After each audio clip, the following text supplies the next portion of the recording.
All right, Nick. I think that's what Trey says, right? All right, Nick. Well, the scoring drought is over. Now let's see if the old Redlegs can finish this comeback and maybe pick up a victory. How are we doing, buddy? Doing great. Trying out the big software all by myself, so we'll see how much of a crap show that turns out to be tonight. But pleasure to be on here with you. Got faith. Greg. I got faith. I can confirm we're streaming to Twitter, to X. I can see us, so that's confirmed. Now, will we stay up? Good That's job. The question. Well, you can only do so much. Only do so much. All right. What else do we need to do? I don't know. I need to update the bottom bar.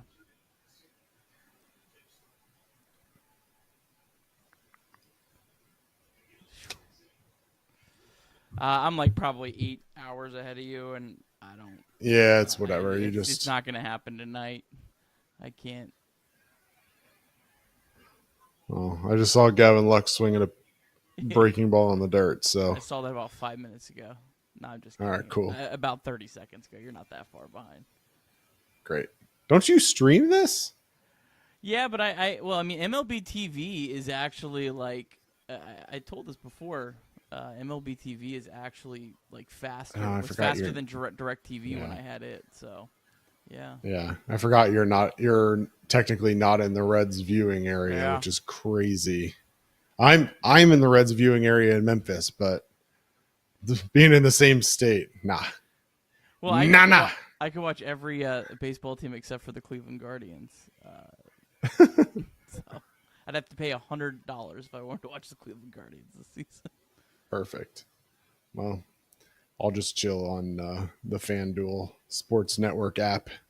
I got to try to save a free trial for the week that they are in Cincinnati.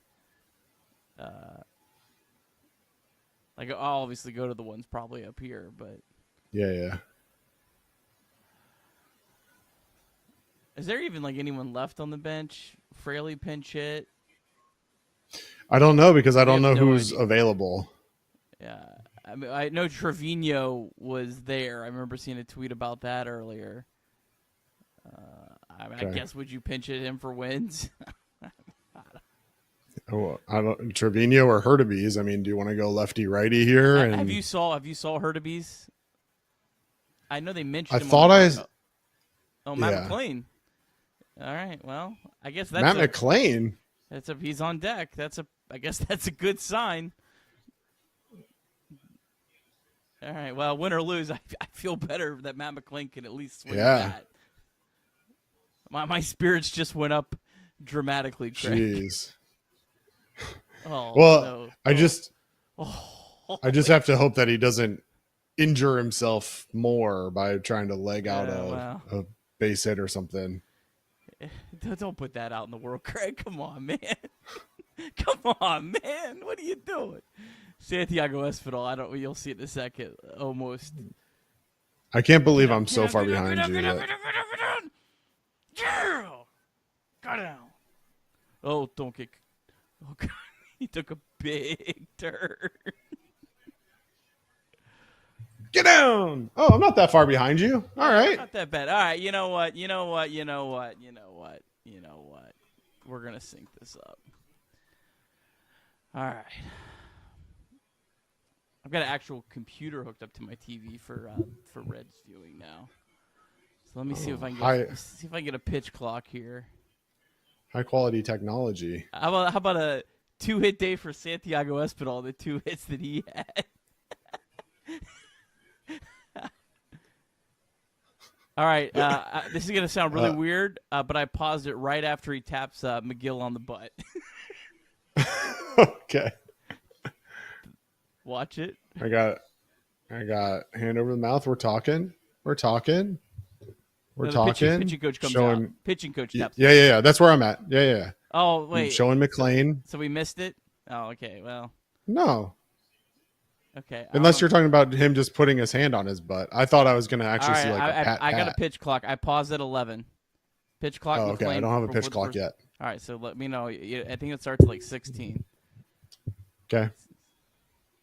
I got the catcher is going down. I'll count you down when I get a pitch clock, my guy. All right. 16, 15, 14, 13, 12, 11. There we go. 10, we're 9. cooking. We're close enough. Matty McLean in the box after being a late scratch. Here's my question, Nick. And take this for what it's worth as I try and rat out our team here. Once you're in the lineup and you get scratched, you can still come back and play in the same game? Am I missing a joke here? No. I just figured once you're put in the lineup and then he got scratched. Yeah, I think so. Does that not remove him from the lineup? No, I think it's when the cards are exchanged, right? Okay. That's when it becomes official? That's what I would assume. Now, if it was after the cards were exchanged, then I think he would be unavailable. Yeah. That would be I'm not an expert. All right. Well, I'm not about to do the research to figure it out. So if anybody don't tell Chris that I don't know that. I'm going to need you to text him after the game and see. He's not watching. He's not saying anything about it, so I think he's a little busy. Alex Wallace says it's not official until they exchange the lineup card. Big swing by Matt McLean, 2-2.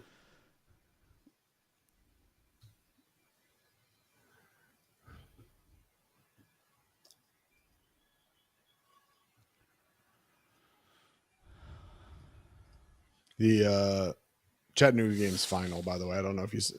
No way. No way. Oh, gee whiz. Wow.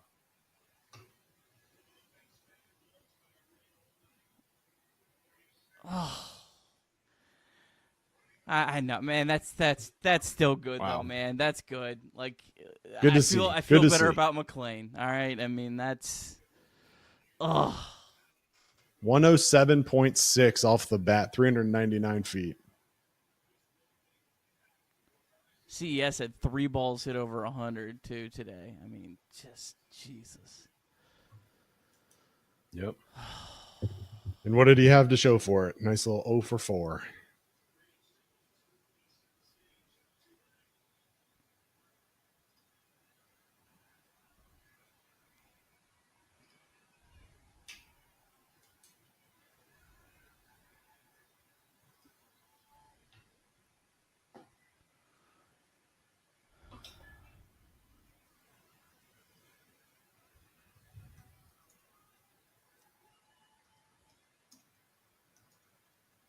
Good take. Good take.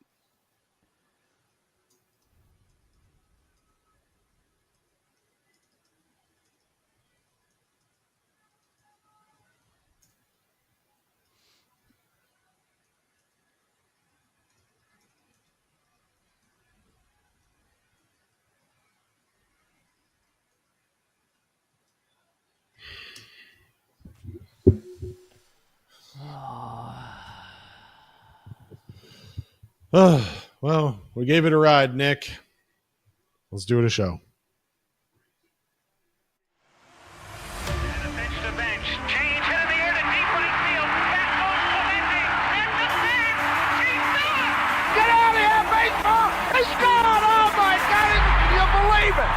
Johnny Bench has tied it up. The Cincinnati Reds win the World Series in 4 straight. It was a sweep. In the dirt. It's a wild pitch. Here comes Boston. The Reds win the pennant. Larkins won the game. That ball is fair. Cincinnati's ahead. 2 games to none. Welcome, Joe Randa to Cincinnati. Adam Dunn has done it again. Benzinger backing and calling. And the 1990 World Championship belongs to the Cincinnati Reds. Marty, yes. This is Adam from Milwaukee. Hey, Adam, how you doing? I'm good. How are you? Good. Do you think Scott Chatterbox is a good player? Dunn up there with the bases loaded, the outfield deep and around toward right, and the 1-0 on the way to the plate. Swung on, long drive, right field, and this one belongs to the Reds. And a high drive, hit back into deep right field. Junior has just knocked the door down to the 500 club. Benson's first home run is a walk-off winner. That ball had a family. And De La Cruz is, oh my goodness, look at this kid run. My, oh my, that is a triple. Mamba Spencer Steer's first big league hit is a home run to straightaway center field. Joey Votto's done it again. The pitch. Votto swings high in the air. Right field. Yes!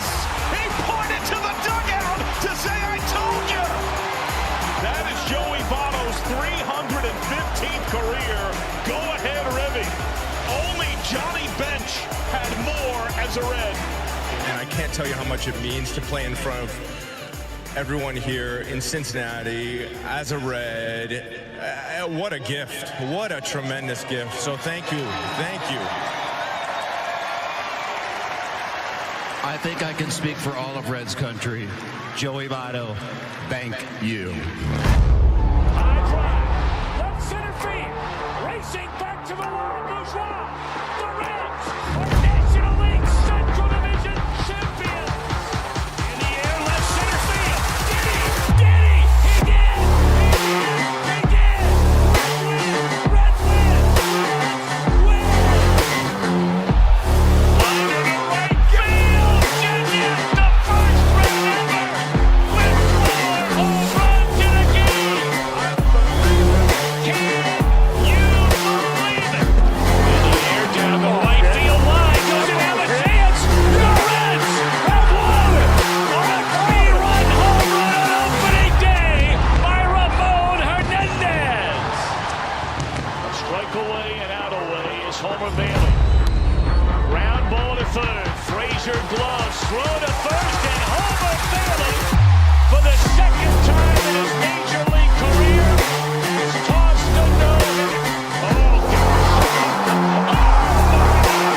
Oh, are you kidding me? Holy Moses, the second player in major league history to hit 7 home runs in the first 10 games. In the air and the Reds win it. What a dream beginning to the career of Jay Bruce.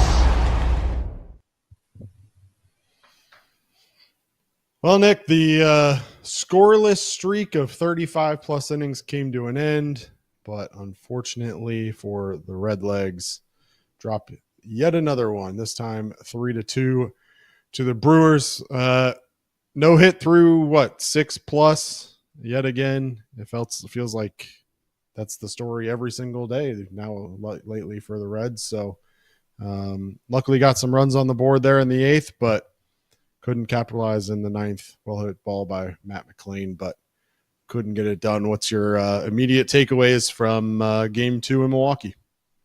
Yeah, just frustrating week. I don't know what else to say. Some good at-bats late in the game, but a lot of bad at-bats early in the game. And kind of just the way this week is gone. I mean, you're facing the worst pitcher innings 1 through 5, a guy that's just thrown in there more out of necessity because of Milwaukee's injuries and just dominated by him. And the Brewers have some pretty good relievers, and the Reds had a lot of really good at-bats against them. I don't know, Craig, just the way it's going right now. Yeah, it felt like a lot of very hittable pitches that Reds hitters missed tonight. I know that was a topic of conversation on social media, but there were a lot of middle balls that most teams would have taken advantage of. But this Reds team and the little funk that they are in now, since scoring 14 runs on Monday against the Texas Rangers, have dropped their last 4, have scored 2 total runs in that time. And as we documented at the start, had gone 35 plus innings without a run. So let's go ahead and break this one down, Nick. Let's do the box score recap for tonight. It was the Reds and Brewers meeting for game 2 of a 4-game series. Nick Martinez on the mound for the Reds, while the Brewers went with swingman Tyler Anderson. We picked this one up in the bottom of the 2nd, where Sal Frelick singled, then stole second base before scoring on a Garrett Mitchell base hit. Mitchell then led off the bottom of the 5th with a double down the right field line and scored on a 2-run home run off the bat of Bryce Terang to right center, giving the Brew Crew a 3-0 lead. The Reds finally broke through in the 7th. No, they didn't score their first run in 35 innings, but they did get their first 2 hits of the night finally. A hard line drive by Gavin Lux to center field was the first hit of the night, but then they couldn't capitalize as Austin Wynns grounded out with 2 men on to end the threat. The scoreless drought did finally come to an end in the 8th. TJ Friedel led off with a single down the left field line, followed by a fielding error by third baseman Oliver Dunn on a ground ball by Spencer Steer. After advancing on a fly out by Ellie De La Cruz, TJ Friedel scored on a sac fly off the bat of Christian Encarnacion Strand. Steer would then score on a double by Jamer Candelario to bring the score to 3-2. Matt McClain, who was scratched pregame, came off the bench and gave the ball a ride in the top of the 9th to give the Reds some hope, but the 107.6 mile per hour liner fell into the glove of center fielder Sal Frelick 399 feet from home plate, and the Reds also fell 3-2. The Reds now 2-6 on the season. Brewers get to 500 at 4-4. Nick Martinez 4 2/3 innings, 5 hits, 3 runs, 2 walks, and 2 strikeouts. Jamer Candelario 1 for 3 with the double and walk. Christian Encarnacion Strand 0 for 3 in the book, but 3 hard hit balls, an RBI, and a walk. Santiago Espinal, of course, picked up 2 hits on the night and a walk to get on base 3 times. Deep drive of the game, I guess we're going to give it to CES. Like I said, 3 hard hit balls on the night, 105.3, 103.4, and 100.2. As always, your deep drive of the game is brought to you by Deep South Commodities. DSC is a leader in renewable commodities for biofuel production, specializing in used cooking oil collection, aggregation, and sales. Visit www.deepsouthcommodities.com for more information. And as always, we thank John and our friends at DSC for their support of Chatterbox Reds. All right, Nick, let's get into it. I mean, you have it on there. That's just kind of the story of how things are going right now. 4 straight losses, and you got to pin all 4 of them on the offense. How do you get out of this slump and try to turn things around tomorrow against this Brew crew who now has 2 straight wins? Well, I mean, you hope that the later innings of this game is what could spark this team, because it was certainly looking very, very bleak. Through the first 6 or however long it took for them to get the first hit. It did have some really hard hit balls late, but the issue, Craig, is just that the bottom of the lineup is so bad. It's just there's no ability to sustain any sort of rallies. You have to get lucky, and Santiago Espinal has to bullpen a hit to have any sort of rally. I believe in guys like CES. CES hit the ball really hard today. I believe in guys like Gavin Lux, but it's just the bottom of the order. I mean, Jake Fraley missed a 95-mile-an-hour fastball right down the middle of the plate with a runner on second base. Like, he's just not a big league hitter right now. There's no other way around it. So, I think the Reds need to make a move. I guess I don't, just tired of saying it every day, but I mean, you have some players that are playing well at AAA that have had some success in the big leagues. I don't know. At least give them a shot in the bottom of the order. What's the worst it could hurt? Listen, nothing. I mean, I tweeted it out at one point that I made this like random prediction that the scoreless drought was going to end, and then I looked at the lineup and saw that we had Candelario, Dunn, and Lux due up, and that wasn't even the bottom 30 of your order. That's your 5, 6, 7 hitter, like. And then obviously Espinal and Wynns rounding it out. Wynns getting the start today. It's not like Trevino's bringing a whole lot more. Spencer Steer ended up having to bat second due to Matt McClain going out and getting scratched. We'll talk about that in just a second. But if we're being brutally, brutally honest, outside of 2 and 3, Matt McClain and Ellie De La Cruz, I'm not sure that there's a single batter in this lineup right now that anybody across Major League Baseball is fearing. And I think you'll see it night in and night out with the number of meatballs that this offensive lineup is just completely missing, whether they're whiffing on it or popping them up, or if you're late on it, like Santiago Espinal was on that at bat in in the second inning, he was late on like 5 straight pitches. All of them were in like the mid to upper 80 mile an hour range. It's not like he was blowing. No offense to Tyler Alexander, but he's not blowing smoke up there. He's not throwing the ball 95, 98, 100 miles an hour. He's literally throwing a 91 mile an hour fastball. And the broadcast talked about it. This lineup has not been able to hit meatballs so far this year. I don't remember the exact stat, but fastballs 91 miles an hour and under. The numbers are not good so far early in 2025. Yeah, I don't know. I don't have a lot else to say. There's just too many guys that aren't big league hitters or shouldn't be in their spot in the lineup. And then you have a couple other guys that are slumping. I mean, you hope that CES hitting the ball hard today. You hope that Candelario kind of getting off the schneid at the end of the game. You hope that can get those guys going. And I mean, even if the bottom of the lineup is completely atrocious, you shouldn't. I don't even want to test fate.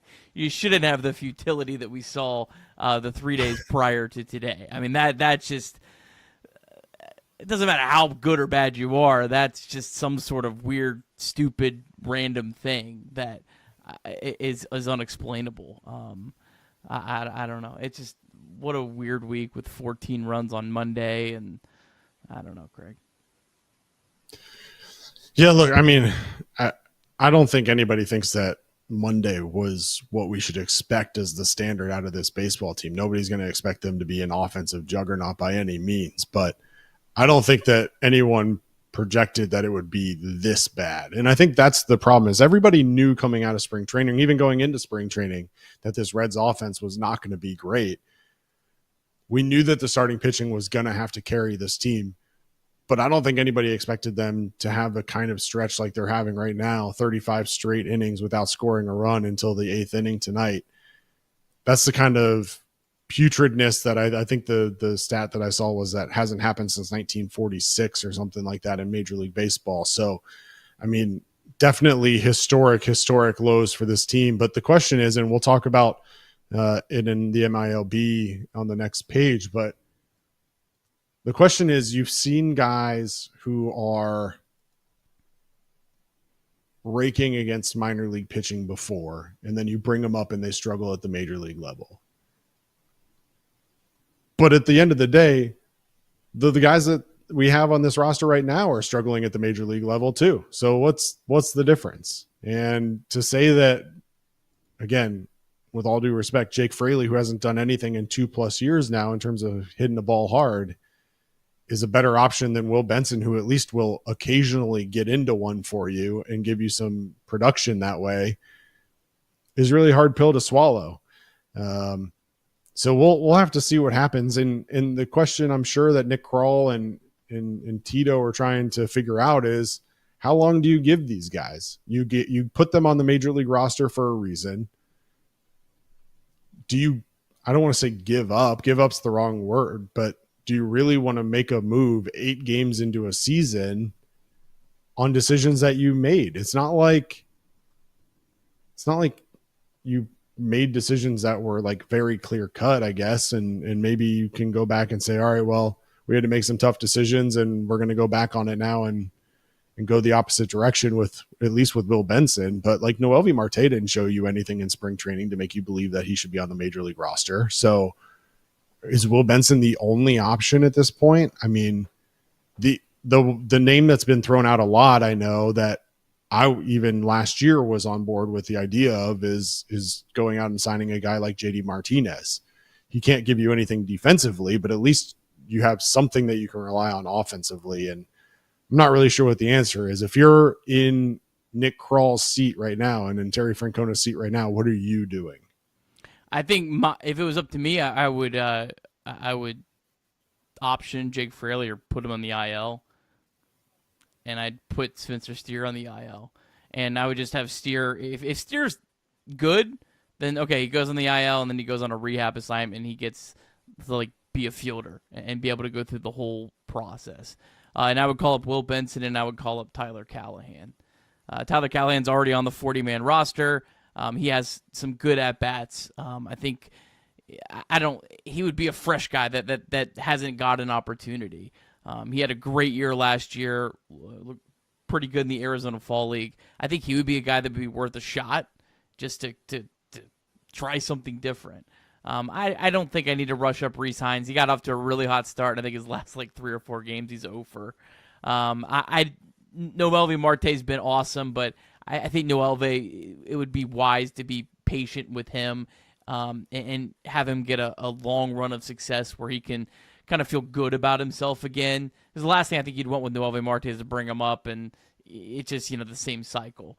But yeah, it's kind of what we were hoping for the Dominican Summer League with him. I mean, we hoped that he would go there and rake for the summer and be ready, or the Winter League, I apologize, go and rake for the winter and then come to spring training with some renewed confidence. I'm with you. I think he's a guy who realistically I wouldn't be opposed regardless of how the season goes. You don't even think about bringing him up until at least the All-Star break. Yeah, I mean, he needs a long run of success. But yeah, I mean, I think those two guys, I just don't know how it could possibly make anything worse than what we've seen this week. I think those would be the two guys that give you at least a better fighting chance. Now, neither one of those guys are going to hit left-handed pitching, so as much as I'd like to see those guys on a night like tonight, you wouldn't really want them in the starting lineup. So the lineup is still pretty bad against left-handed pitching. And that's still going to be an issue without a healthy Steer, without Austin Hayes. I mean, Austin Hayes and Spencer Steer are literally the two pieces that we're wanting to count on the most to hit left-handed pitching.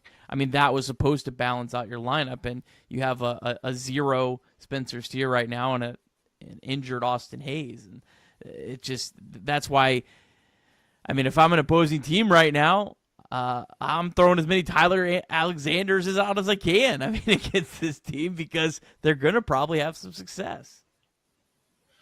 I do think that this Reds team is likely waiting until Austin Hayes comes back, because I don't think what you want to do is bring up a guy for a couple of days, a week or whatever, and then have to send somebody back down when Austin Hayes comes off the IL. The one option, obviously, like you mentioned, is Spencer Steer can go on the IL when Austin Hayes comes off.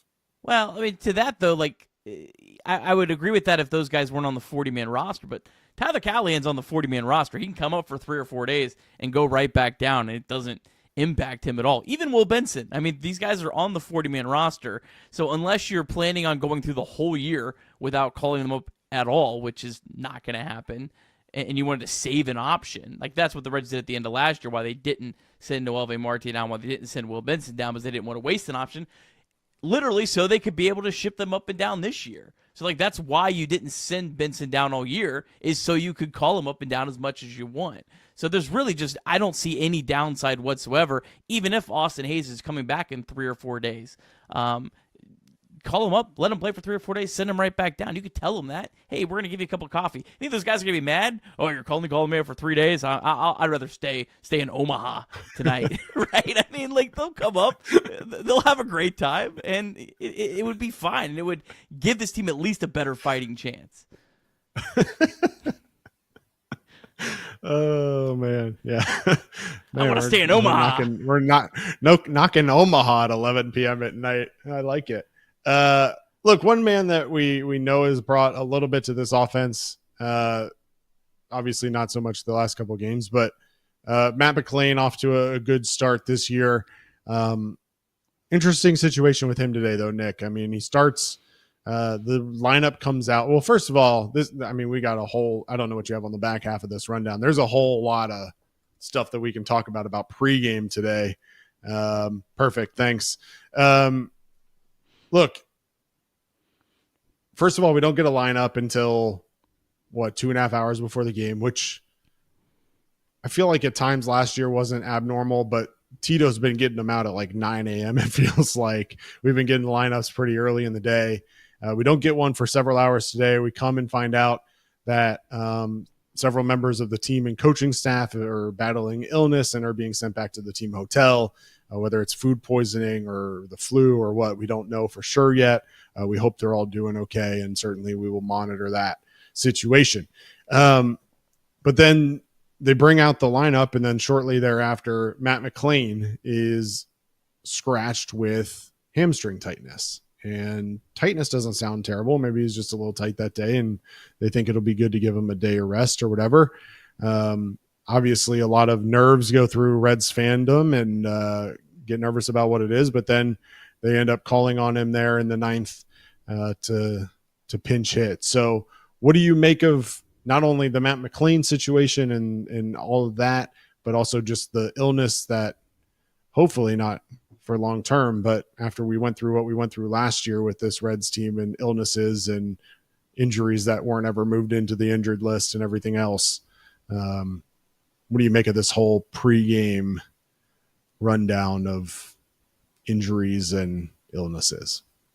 Did we find out who the sick players were at all? Because I mean, doing some deductive reasoning, obviously the Reds aren't going to want to tell people who they are, because then the Brewers know who's available, who's not. It's easier for them to make certain matchups. But I mean, I hope that maybe Charlie tweeted out at one point that all of the guys from the Reds starting lineup are on the field for pregame warmups, along with Jake Fraley, Spencer Steer, and Austin Wynns. So Hurtaby's the only one we didn't see. Trevino and Hurtaby's. You said you saw Trevino in the dugout though, right? I didn't see him in the dugout, but Charlie actually tweeted out that Trevino was out catching, but he was there, doing toss or whatever. Okay. Yeah, so I guess Hurtaby's is the only one that maybe was Hurtaby's and Tito. Yeah, and then maybe there was some relievers. I mean, that would be or some starters. Then we would have no idea on that. So, I mean, you hope that maybe that was part of the reason some of these guys have struggled. I mean, it would make a little bit more sense, I guess. Yeah, I mean, I guess the biggest positive of the day is that Matt McLain took an at-bat in the ninth inning and hit the ball as hard as he could. Looked great. I mean, that definitely, because you lose Matt McLain, I mean, man, it'd be real tough to do some post-game shows here coming up, Craig, if there's not Matt McLain, because, I mean, man, he's been probably the brightest spot on this team through the first, what are we at, 8 games so far this season. I mean, just the fact that he's been back, been healthy, and looked the exact same Matt McLain as we saw in 2023. I mean, that you desperately need that. So, yeah, I mean, I definitely feel a lot better that McLain was able to swing the bat, and it makes me feel like it was probably just very precautionary. And, yeah, I mean, sure, you're in a desperate spot where you need to win, but there's nothing you need to do to risk Matt McLain if it was early in the day and he was tight or whatever. But the fact that he was able to come in, take an at-bat, look good, definitely made me feel a lot better, win or lose. Because I would how many? I'll ask you. We'll do a fun thing. And this might sound gross the more I do it, but like I don't think I would trade like 3 wins for Matt McLain, right? Like you win the next 3 games in a row. I think I'd say I'll take 3 losses and try to catch that back up. Like for Matt McLain to be healthy? Yeah. Yeah, I mean, if the question is, would you rather win 3 straight or Matt McLain be out for those 3 games and lose them? I want Matt McLain to be healthy, dude. Yeah, if it means that we lose 3 straight because Matt McLain's out for a couple of days, like get him healthy, because I'm much more confident in him being able to contribute to wins down the road than worried about a couple wins right now in April. Although we know how a terrible April fared for us last year. Matt McLain there in the 9th, 107.6 off the bat, 399 feet, expected batting average of 930. However, home run in 0 of 30 parks, Nick. That was interesting to me. We did have some supers. Can we get to those, Greg? Let's get to some supers. All right. We have 2 from Ned Flanders, so I'll just go knock these off. The first one, 199. Joel McKeithen is available for the right price. Shout out to you, Ned. And then Ned must have really wanted to get our attention because he went from 199 to 1999. He must have thought, hey, Nick's running the show here tonight. I don't think he's going to get my attention. I'm going to really do it. Well, Ned, I appreciate your money, but I was paying attention. I had a plan here. But no, appreciate you, Ned. Ned said if Fraley and Steer need to figure things out, Why can't we just play Hurtubise and Dunn every day for a while and see what they give us? They both hit in the spring, but they get very few reps on the big league club. I mean, yeah, it's a good point. Hurtubise, Dunn, Benson, Callahan, I don't really care. Just someone else other than those two right now. I mean, I really don't care. Like, those two guys clearly, it steers at a different spot because it's not on him. But those two guys clearly should not be in a major league lineup on April 4th, 2025. I think the challenge that I'm facing with this Reds offense is similar to what we talked about last year and in years past, I think, but they're so reliant on power, right? That they so rarely can manufacture runs. And obviously they quote unquote manufactured 2 runs tonight. The 2 runs that they got were the single and then the error to get on base. And then obviously the back-to-back fly balls that ultimately scored them. But most of the runs that this Reds team scores on the home run or on, power, extra base hits, whatever it may be, you're not going to get that at Jacob Hurtubise. But they talked about on the broadcast today about this Brewers team and how they approach at bats. They're not looking to hit a home run every time. They've got guys like Sal Frelick who are not afraid to just flip a bat out there and put a ball in the outfield and take your base hit and get on base because of what that does mentally to a pitcher and defensively to the team. We don't have those like get on base guys. And maybe that's just not what we're trying to build in Cincinnati. It's not Nick Krall's vision.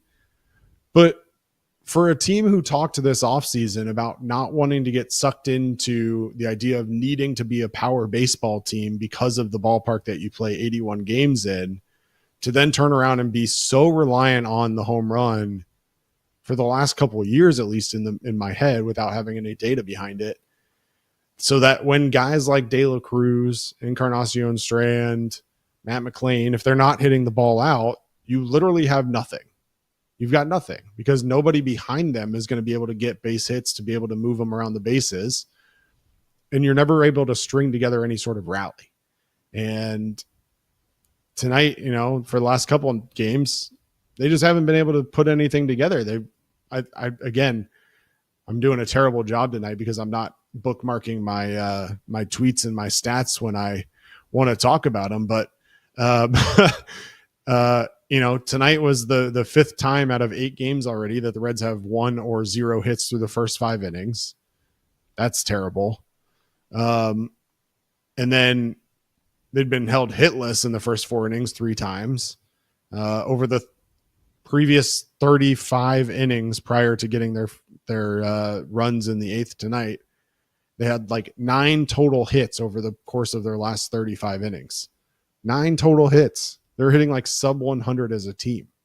So I just don't know how this team ever expects to be successful offensively, except for in those rare occasions where guys get hot and start hitting a couple home runs every couple of games. But like, I don't know how that can be a successful model for sustainable success. I don't agree with you as much on power is a bad thing. I just don't think there's enough good hitters. Whether they're power hitters, singles hitters. Power's not a bad thing at all, but you have to have both. Like if you want to have a power hitter or multiple, like I think you could win with a lineup. I think you could win with a lineup of 7 or 8 mashers, because they're gonna just you're gonna steal. But this Reds team doesn't have 7 or 8 mashers, Nick. We might have 3. I don't think the problem is that they're all or nothing. What I'm trying to say is I don't think the all or nothing is a problem at all. There's just not enough good hitters, whether they're singles hitters, whether they're home run hitters, whether they're doubles hitters. There's not enough of any of them. So I don't think it's like, Ellie De La Cruz is more of a power than a guy that hits for average, or go down the list with other guys. Probably Steer might even fall into that category, and other guys. I don't think that's the issue. I just think there's just big black holes at the bottom of the lineup right now, and that's the issue. And I agree with you, though. Like, at least give a guy like Jacob Hurtubise in this situation, a guy that can actually put the ball in play versus a guy that can't do anything. You can literally do nothing, can swing a 95-mile-an-hour fastball right down the middle and hit a weak ground ball to the first baseman. Yeah. And I see, John, I see you in the chat saying, how did they score 14 on Monday? My whole point is that it's not consistent. It's not sustainable. So to say, well, how'd they do it that one time? It's just not a reliable answer for me, because you got 10 RBIs out of Matt McLain and Elly De La Cruz, and you can't rely on that. Like, that's just not realistic. They got 10 RBIs out of those two guys, including 3 home runs. So to sit here and say, well, how'd they do it that one time?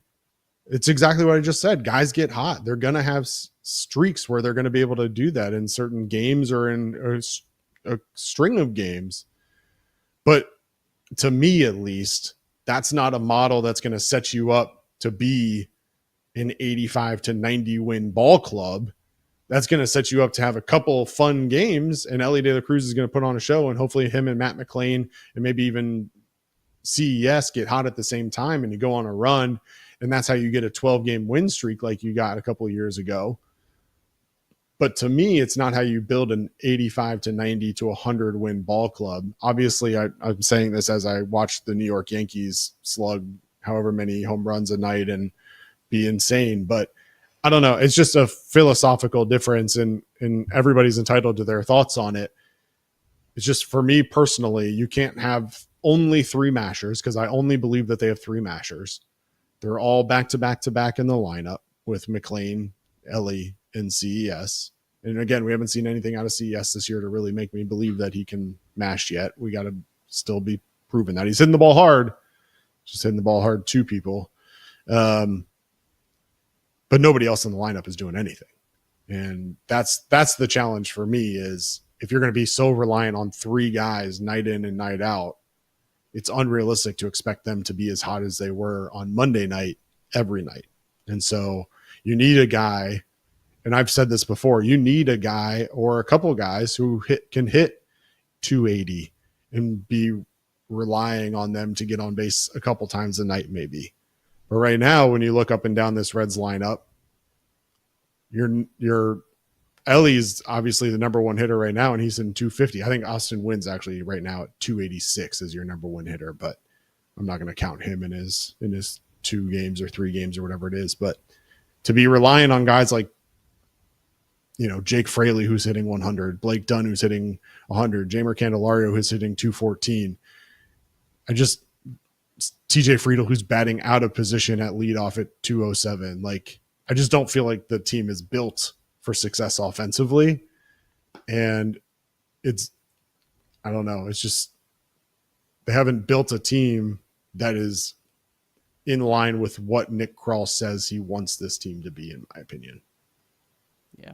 All right, a couple more supers. Daniel Myers, $4.99. Can't believe this team is starting this bad. Yeah, Daniel. It's just, man, it's that opening day one just keeps stinging. Because you just win that, you just steal one of these games, everything is a little closer to feeling better. But we move on.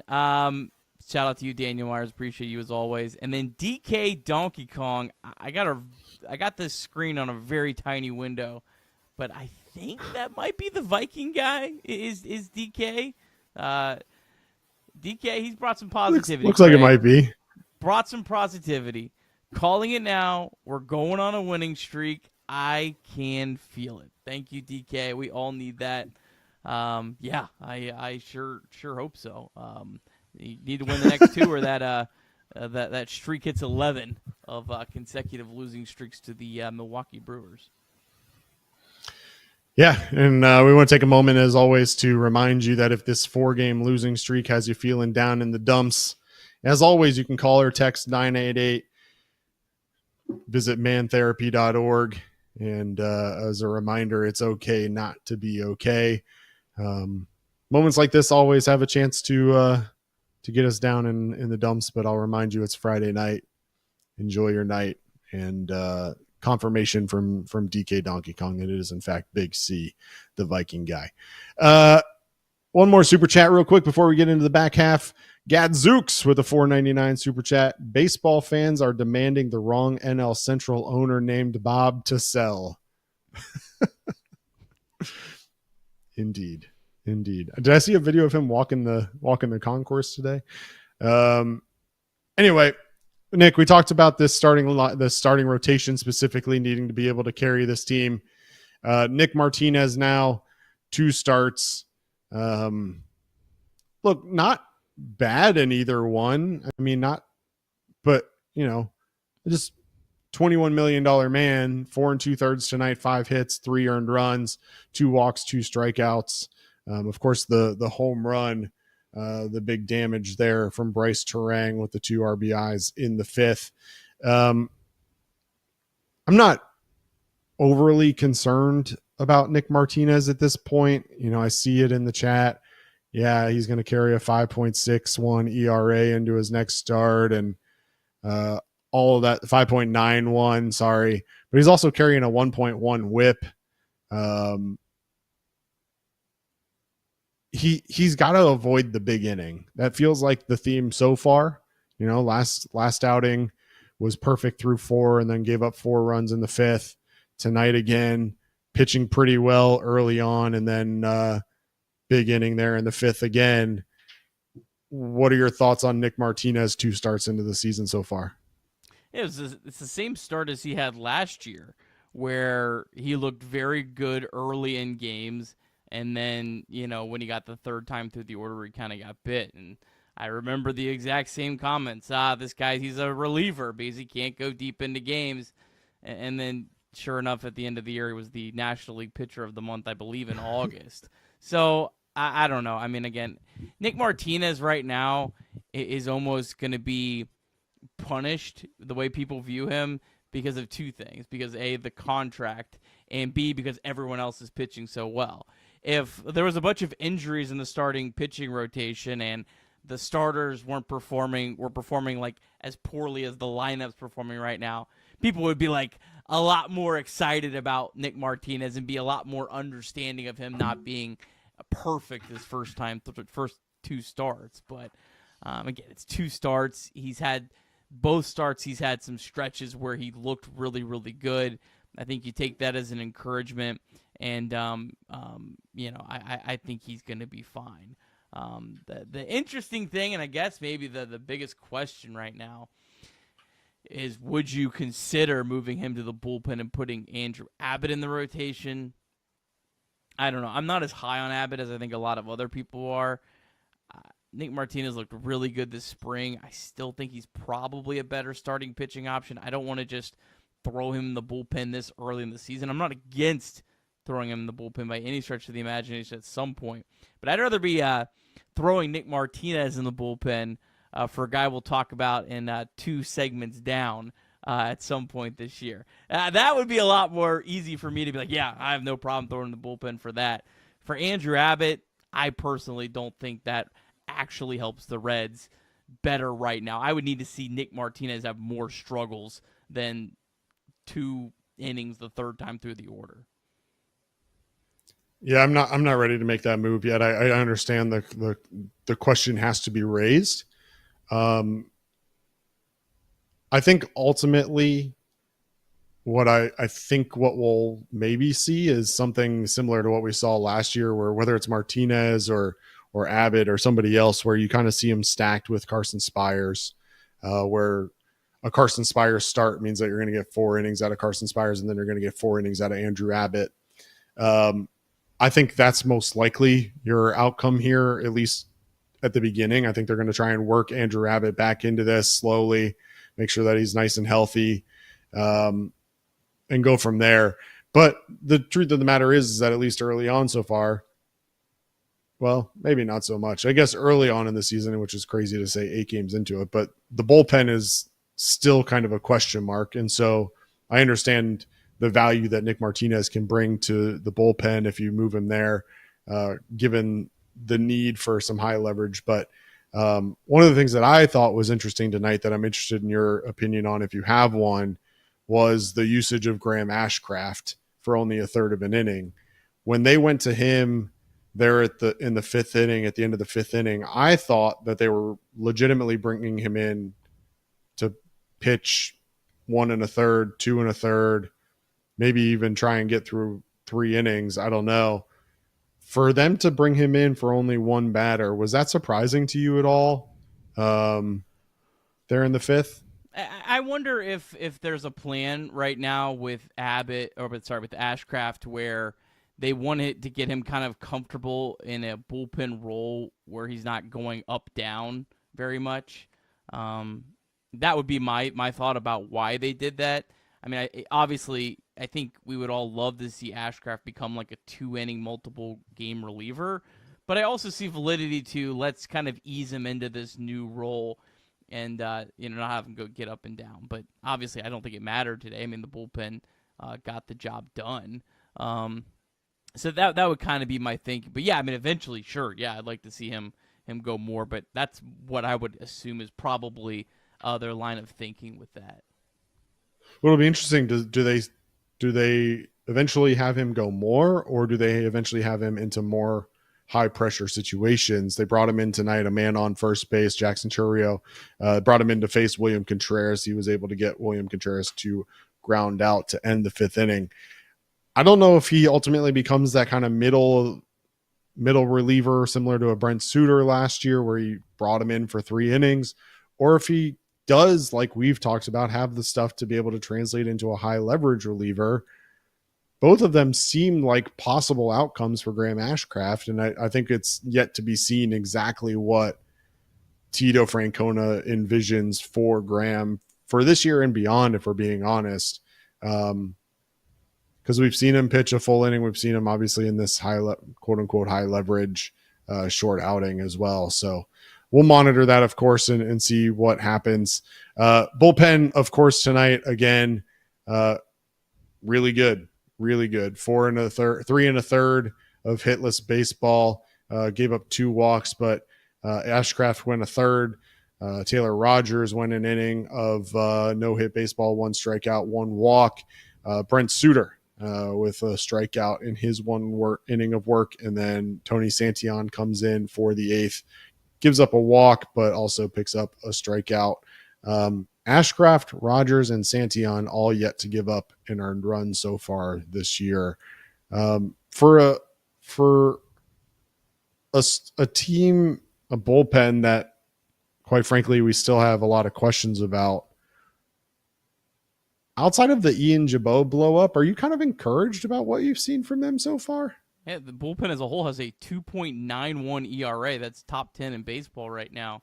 And that's with, like you just mentioned, that Ian Jabot blow up. So yeah, I mean, I've definitely been very encouraged with the bullpen. Again, it's very early.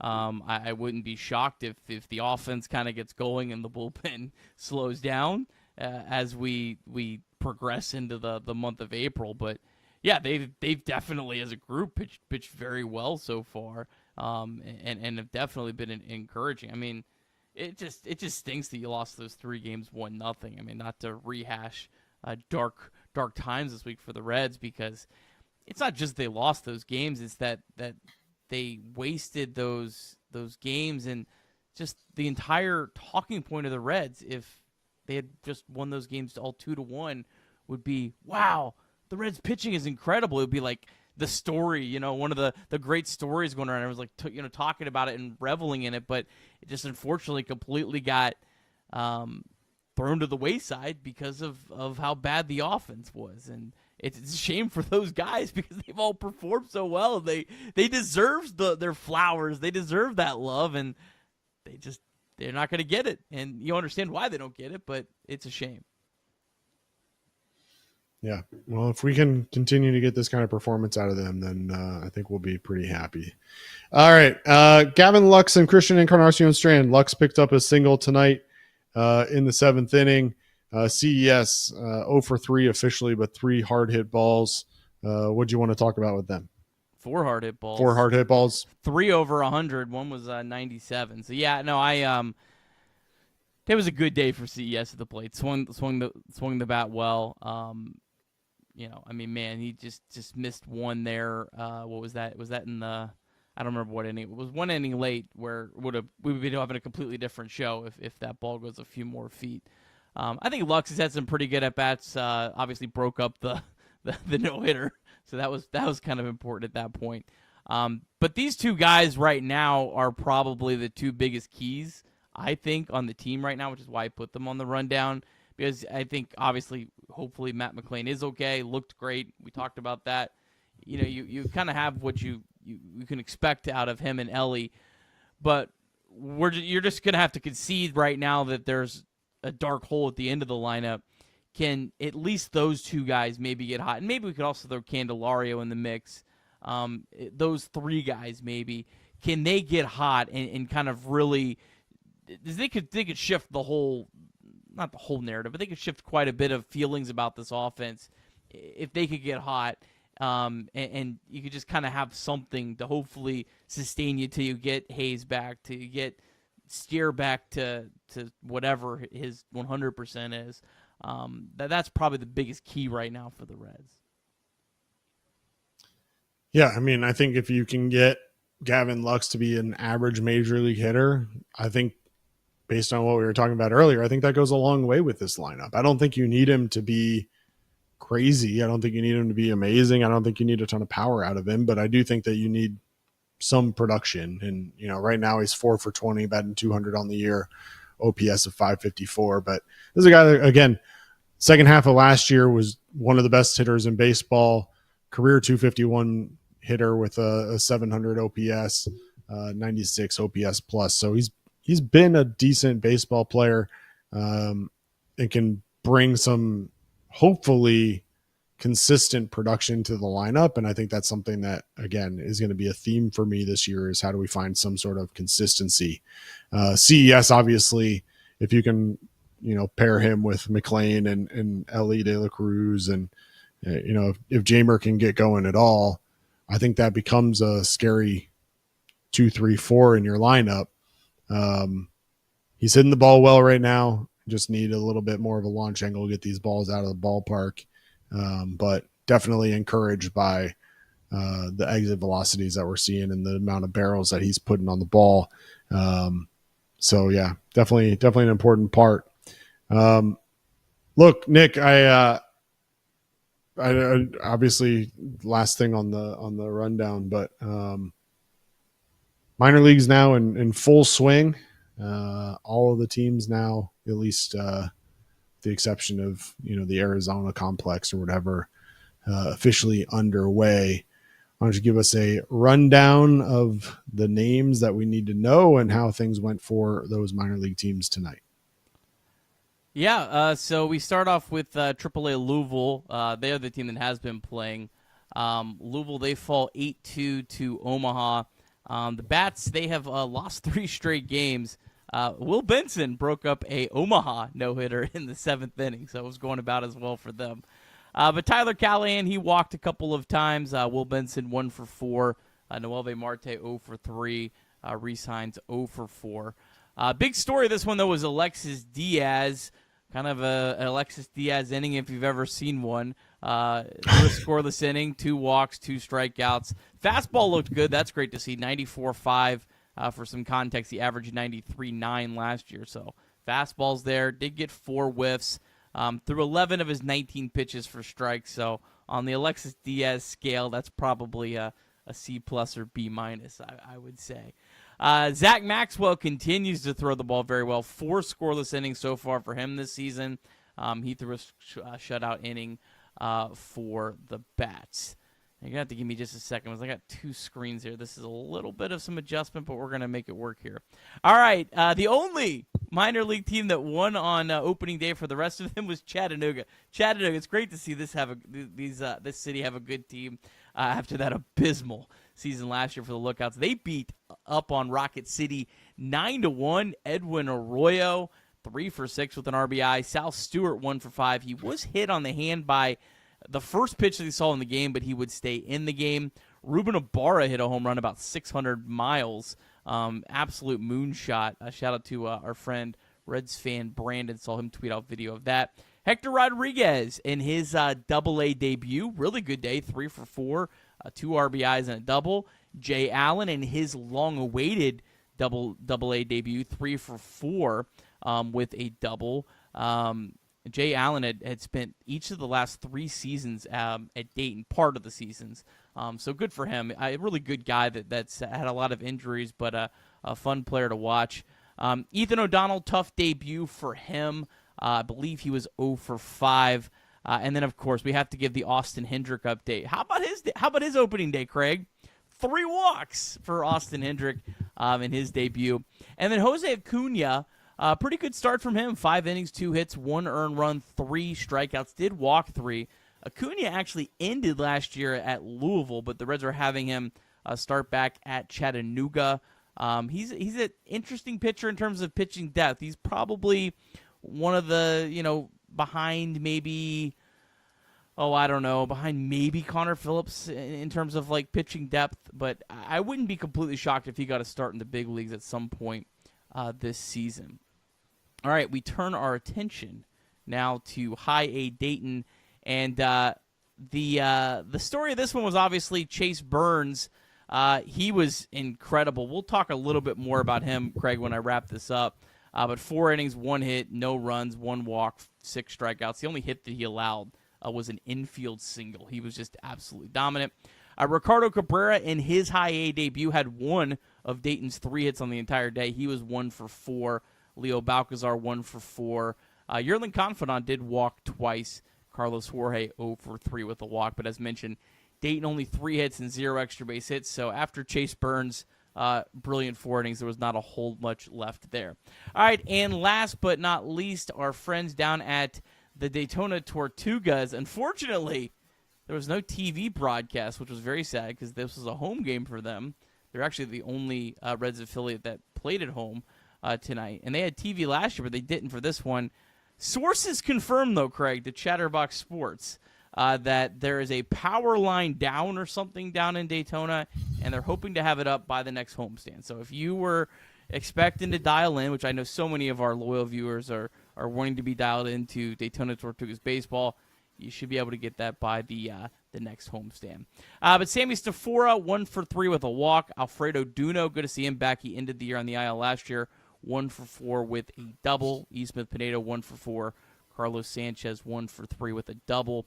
And then an interesting pitcher that has had a lot of success down in the Dominican Summer League, David Alordi, 3 innings, 5 hits, 3 runs, 2 walks, 3 strikeouts for him. But that's your Reds MILB. Let's talk a little bit more, Craig, about Chase Burns. I mean, I watched him tonight, and it's just like, why is this guy at High A? Like, I don't know if I get it. This was something that I asked about, and to a couple people that I really trust that are close to the Reds, I was like, why is he not starting above High A? And they looked at me like I was stupid, and I was like Paul Skeens started at AAA last year. Why not start him at AA at least? But he just, you have to feel for those hitters. It's just overmatched. He clearly is on another level than anyone at High A. I would assume, Craig, he probably starts next Friday for Dayton. That would be my guess. If you are wanting to go see Chase Burns, you may want to go see him next week in Dayton. I'm assuming they're at home. I didn't even check. I'm sorry. I'm assuming they're at home. But whatever they're home, I would get to Dayton because there is no way this guy's going to be there very long. Yeah, I don't expect him to be there. We didn't really expect him to be there long to begin with, so that's not really anything of a surprise there. But yeah, tonight you already gave the stat line, but 57 pitches on the night, 38 of them 4 strikes. Our friend Bryce Spalding tweeted out that he through his first 6 hitters, he struck out 4 of them and broke 3 bats. So pretty good start to the young career of our friend Chase Burns. Look, he got hosed on a few calls too. There was a few sliders that he threw on the bottom of the zone. The game day said were strikes. High quality single A umpires there, Nick. Look, good friend RM Layton from Just Baseball tweeted out about it as well, but definitely sees Chase Burns progressing through this system pretty quickly. To your point, the Dragons are at home on Friday against the Fort Wayne what's Fort Wayne's mascot now? The Tin Tin Caps. Caps. The Tin Caps. The Fort Wayne Tin Caps. Padres affiliate.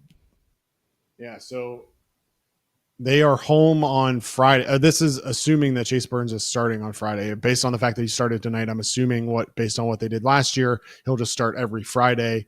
So that game, Friday the 11th at 7:05 p.m. Eastern, again against Fort Wayne. So a chance to get out and see him before he gets promoted there. I put the line earlier this year at 3.5 starts in Dayton before he gets promoted. You taking the over or under on 3.5 starts?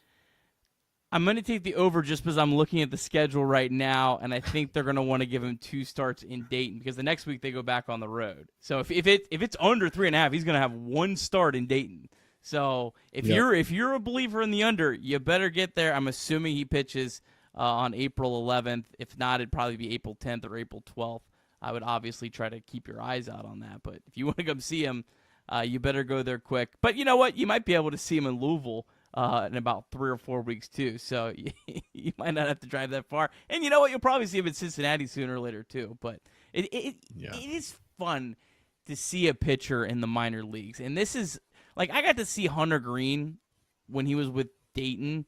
And it was just a really cool experience. It's just something like, I don't know, when you see them later get to have success in the big leagues and you got to see them play, I don't know, you have some more affinity towards them. So if you're able to do it, I could not encourage you more. Unfortunately, by the time they don't play my Lake County Captains, but my Lake County that I live in, they don't play them until June. So there's 0 chance I'm going to get to see Chase Burns. Yeah, no chance. But we'll watch them on TV, assuming that the broadcast is up and running, and I'm sure you'll have it on your little quad screen there, checking in on all of his starts.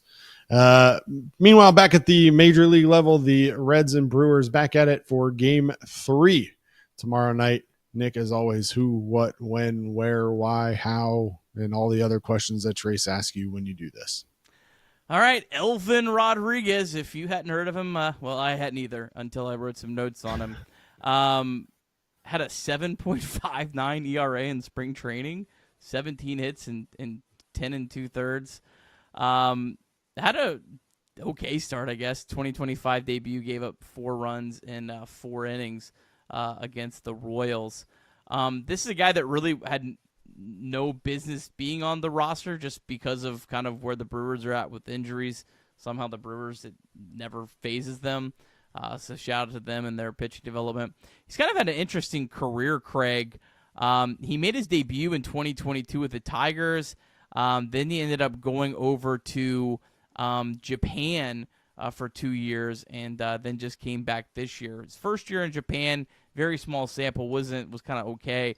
But last year, he played for the Tokyo team. I'm not going to try to pronounce their name and sound like more of an idiot than normal. But last year had a 1.80 ERA in NBP.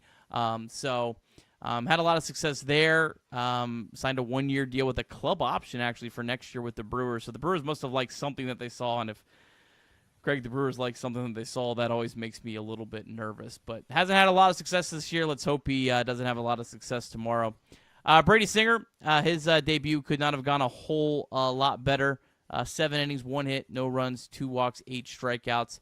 He's only faced the Brewers 1 time in his entire career. It was last season. Pitched pretty well, 5 1/3, 1 run, 2 walks, 4 strikeouts. The active Brewers are just 4 for 25 against him, so hopefully we get a big start out of Brady Singer. Hopefully the Reds are able to rock Mr. Elvin Rodriguez, and we can find ourselves back in the win column. Absolutely. And as always, Nick and Trace, well, not as always, obviously, because I'm here tonight, but Nick and Trace will be live in the 9th inning to wrap up that one. Start time, 7:10 p.m. Eastern on Saturday against the Brewers. As always, we ask that you like the stream, click the subscribe button, follow us on social media, all those fun things. Chatterbox Sports is your home for Cincinnati sports all year long.